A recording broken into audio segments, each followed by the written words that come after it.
ठळक घडामोडी.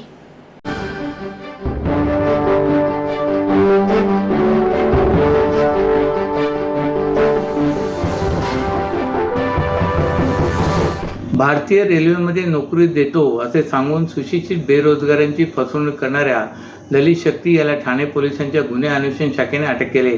तरुणांचा विश्वास संपादन करण्यासाठी तो स्वतः रेल्वेमधील कर्मचारी असल्याचे भासवित होता. तसेच त्याने रेल्वे मंत्रालयाच्या नावाने बनावट अर्ज नियुक्तीपत्र देखील तयार केली होती. फसवणूक झालेले 14 तरुण पुढे आले असून त्यामध्ये वाढ होण्याची शक्यता आहे. ठाण्यात राहणाऱ्या एका तरुणाची रेल्वेमध्ये नोकरी लावून देतो म्हणून फसवणूक झाली होती. त्याने या प्रकरणी ठाणे नगर पोलीस ठाण्यात तक्रार दाखल केली होती. या प्रकरणाचा समांतर तपास ठाणे गुन्हे अन्वेषण शाखा युनिट 1 कडून सुरू होता. दरम्यान आणखीन एका तरुणाची तो व्यक्ती फसवणूक करणार असल्याची माहिती युनिट 1 ला प्राप्त झाली होती. या माहितीच्या आधारे उपायुक्त शिवराज पाटील, सहाय्यक पोलीस आयुक्त शेखर बागडे यांच्या मार्गदर्शनाखाली वरिष्ठ पोलीस निरीक्षक दिलीप पाटील, पोलीस निरीक्षक कृष्णा कोकणे यांच्या पथकाने ठाणे रेल्वे स्थानक परिसरात सापळा रचून त्याला ताब्यात घेतले. पोलिसांना त्याच्याकडे भारतीय रेल्वेचे बनावट ओळखपत्र, कागदपत्र आढळून आले. पोलिसांनी त्याची चौकशी केली असता त्याने त्याचे नाव ललित शक्ती असल्याचे सांगितले.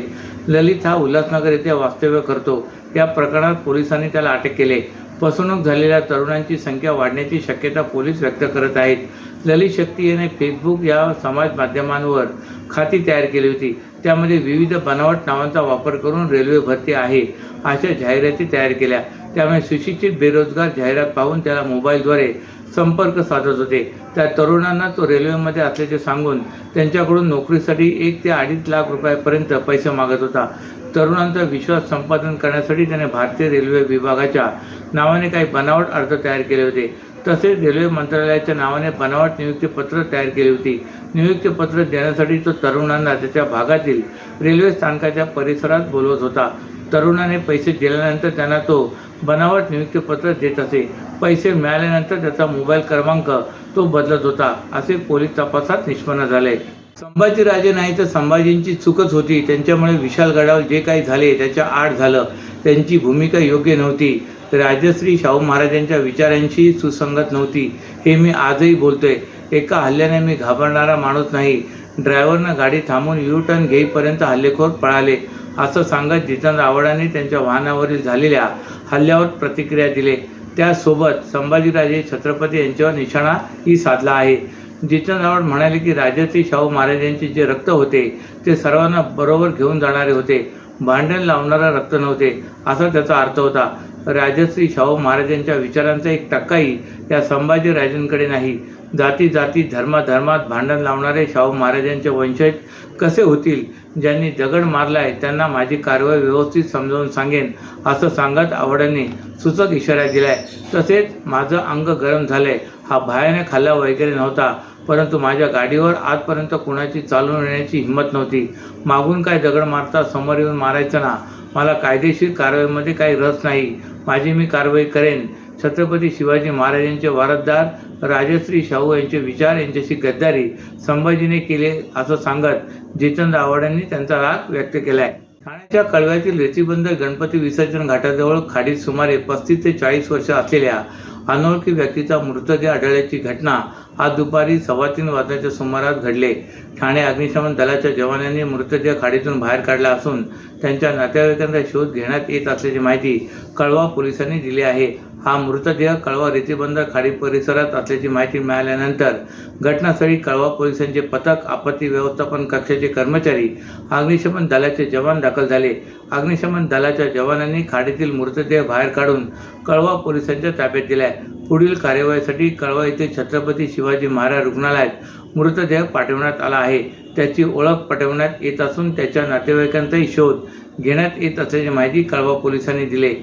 महाराष्ट्रातील भगिनींना आधार देणारी राज्य शासनाची मुख्यमंत्री माझी लाडकी बहीण योजना.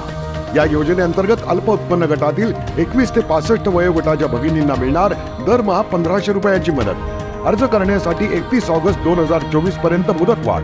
कुटुंबाचं वार्षिक उत्पन्न 2.5 लाख रुपयांपेक्षा कमी असलेल्या महिला पात्र. कुटुंबाकडे पिवळं किंवा केशरी रेशन कार्ड असल्यास उत्पन्नाचा दाखला आवश्यक नाही. पांढरं रेशन कार्ड असेल किंवा रेशन कार्ड नसेल तर कुटुंबाचं वार्षिक उत्पन्न 2.5 लाखांपेक्षा कमी असल्याचा दाखला आवश्यक.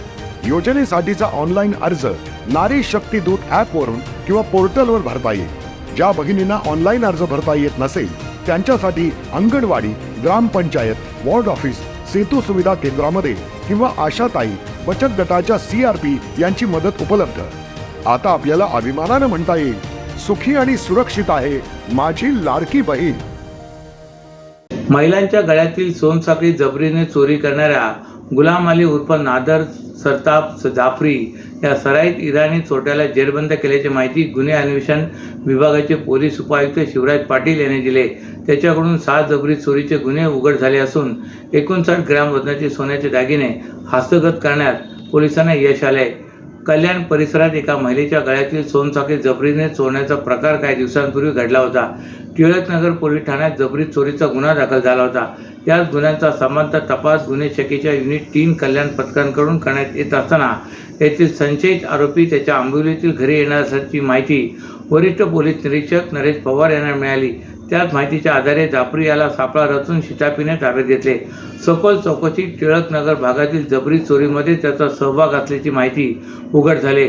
चौकशीमध्ये त्याचा साथीदार नूर अब्बास जाकीर याच्या मदतीने कल्याण, डोंबिवली, उल्हासनगर या परिसरात महिलांच्या गळ्यातील सोन्याचे दागिने जबरीने खेचून चोरी केल्याची कबुली त्याने दिली। जाफरी याच्याकडून कल्याण आणि उल्हासनगर परिमंडळातील सोनसाखळी जबरी चोरीचे 6 गुन्हे उघडकीस आले आहेत। काही दिवसांपूर्वी नौपाडा आणि पाचपाकड येथील सुमारे 10 सोसायट्यांच्या पुनर्विकास प्रकल्पांना मार्गी लावल्यानंतर आमदार संजय केळकर यांनी गेली 12 वर्ष रखडलेल्या प्रसन्ननगर येथील SRA प्रकल्पातील 350 कुटुंबांना दिलासा दिलाय। काल झालेल्या संयुक्त बैठकीत संबंधित विकासकाला 15 ऑगस्टचा अल्टिमेटम देण्यात आला असून 4 महिन्याचे भाडे रहिवाशांना अदा करण्याचे आदेश देण्यात आले आहेत। प्रसन्ननगर येथील श्री स्वामी समर्थ सहकारी गृहनिर्माण संस्था या झोपडपट्टी पुनर्वसन योजनेचे विकासक हारी दौलतानी यांच्या दिरंगाईमुळे योजनेतील 350 कुटुंब गेली 10 ते 12 वर्ष हक्काच्या घरापासून वंचित आहेत। तसेच विकासकाकडून त्यांचे घर भाडे थकले आहे। गेल्या वर्षी डिसेंबरमध्ये तर यावर्षी मार्च महिन्यात घरे देण्याचे कबूल करण्यात आले होते, मात्र अद्याप विकासकाकडून चालढकल होत आहे। याबाबत आमदार केळकर यांनी यापूर्वी 2 वेळा SRA अधिकारी, विकासक आणि रहिवासी यांच्या संयुक्त बैठका घेतल्या होत्या, मात्र त्यावेळी कबूल केल्याप्रमाणे विकासकाला रहिवाशांना घरे उपलब्ध करून देता आली नाहीत। अखेर काल मानपाडा येथील SRA प्राधिकरण कार्यालयात आमदार केळकर आणि प्राधिकरणाचे मुख्य कार्यकारी अधिकारी पराग सोमण यांच्या उपस्थितीत बैठक आयोजित करण्यात आली होती। यावेळी विकासक हारी दौलतानी, अर्थसहाय्य करणाऱ्या IIFL कंपनीचे आकाश तोमर, माजी नगरसेवक सुनील जोशी, श्री स्वामी समर्थ सहकारी गृहनिर्माण संस्थेचे पदाधिकारी, प्राधिकरणाचे अन्य अधिकारी उपस्थित होते। आमदार केळकर यांनी या बैठकीत विकासकाने आजवर केलेल्या दिरंगाईचा पाढा वाचला। 2 वेळा तारखा देऊनही विकासकाला रहिवाशांना घरे देता आली नसून त्याचे भाडेही थकवले आहे। त्यामुळे या बैठकीत ठोस आणि कठोर निर्णय घेण्याची गरज केळकर यांनी व्यक्त केली।